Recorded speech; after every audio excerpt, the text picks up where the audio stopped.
স্থিতিশীল ও সমৃদ্ধ অর্থনীতি গড়ে তুলতে বিশ্ব নেতাদের প্রতি আহ্বান জানিয়েছেন প্রধান উপদেষ্টা অধ্যাপক ডক্টর মাহমুদ ইউনূস। বুধবার নিউ ইয়র্কে জাতিসংঘ সদর দপ্তরে টেকসই অন্তর্ভুক্তিমূলক ও স্থিতিশীল বৈশ্বিক অর্থনীতির প্রথম দ্বিবার্ষিক শীর্ষ সম্মেলনের উদ্বোধনী অনুষ্ঠানে এই আহ্বান জানান তিনি। টেকসই উন্নয়নের লক্ষ্যে এসডিজি অর্জনে স্বল্পোন্নত দেশগুলোতে অর্থায়ন নিশ্চিত করতেও জোর দেন ডক্টর ইউনূস। এছাড়া বুধবার ইতালি, ফিনল্যান্ড, কসোভো এবং পাকিস্তানের সরকার ও রাষ্ট্রপ্রধানের সাথে বৈঠক করেন প্রধান উপদেষ্টা। যুক্তরাষ্ট্রের নিউ ইয়র্ক থেকে সাজ্জাদ হোসেনের রিপোর্ট। জাতিসংঘ সাধারণ পরিষদের ৮০তম অধিবেশন উপলক্ষে বুধবার নিউ ইয়র্ক সফরের তৃতীয় দিন সকালে প্রথমবারের মতো অনুষ্ঠিত টেকসই অন্তর্ভুক্তিমূলক এবং সহনশীল বৈশ্বিক অর্থনীতির জন্য দ্বিবার্ষিক শীর্ষ সম্মেলনে অংশ নেন প্রধান উপদেষ্টা অধ্যাপক ডক্টর মাহমুদ ইউনূস। সম্মেলনে টেকসই উন্নয়ন লক্ষ্যমাত্রা অর্জনে অর্থায়ন সংক্রান্ত অঙ্গীকার বাস্তবায়নের বিষয়টি উঠে আসে।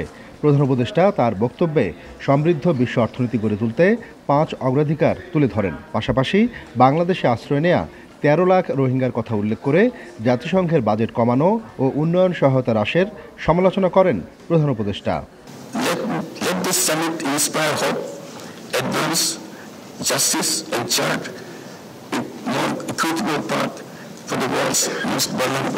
এ সময় জাতিসংঘ মহাসচিব অ্যান্তোনিও গুতেরেস পৃথিবীকে বাসযোগ্য করে গড়ে তুলতে জলবায়ু পরিবর্তনের প্রভাব মোকাবেলায় সবাইকে ঐক্যবদ্ধভাবে কাজ করার আহ্বান জানান।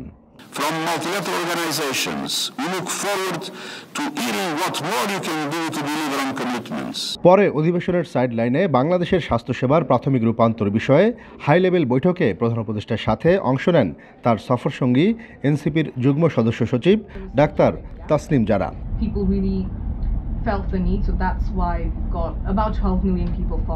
এ সময় প্রধান উপদেষ্টা বলেন, স্বাস্থ্য খাতে মুনাফার চেয়ে প্রাধান্য দিতে হবে স্বাস্থ্য খাতকে।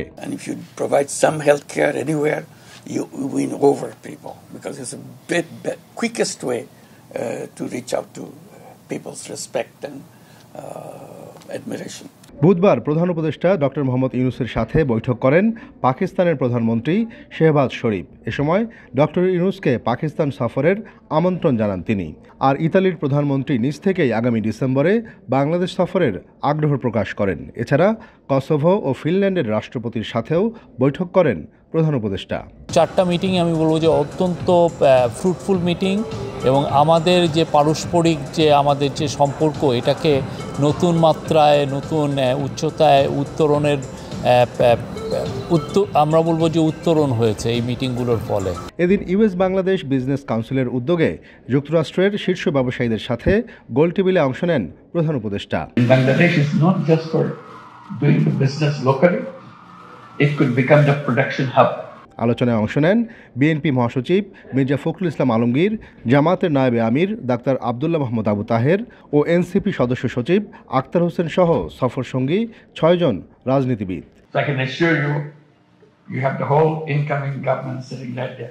অনুষ্ঠানে বাংলাদেশে বিনিয়োগ বাড়াতে ব্যবসায়ীদের আমন্ত্রণ জানানো হয়।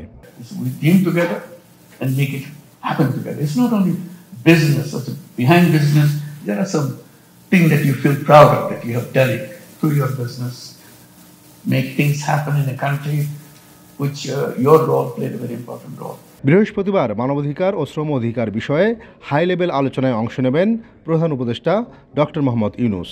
টেকসই উন্নয়ন লক্ষ্যমাত্রা এসডিজি অর্জনে এমন একটি অর্থনীতি গড়ে তুলতে বিশ্ব নেতাদের প্রতি প্রধান উপদেষ্টা ডক্টর মোহাম্মদ ইউনূস আহ্বান জানিয়েছেন, যেখানে কেউ পিছিয়ে থাকবে না।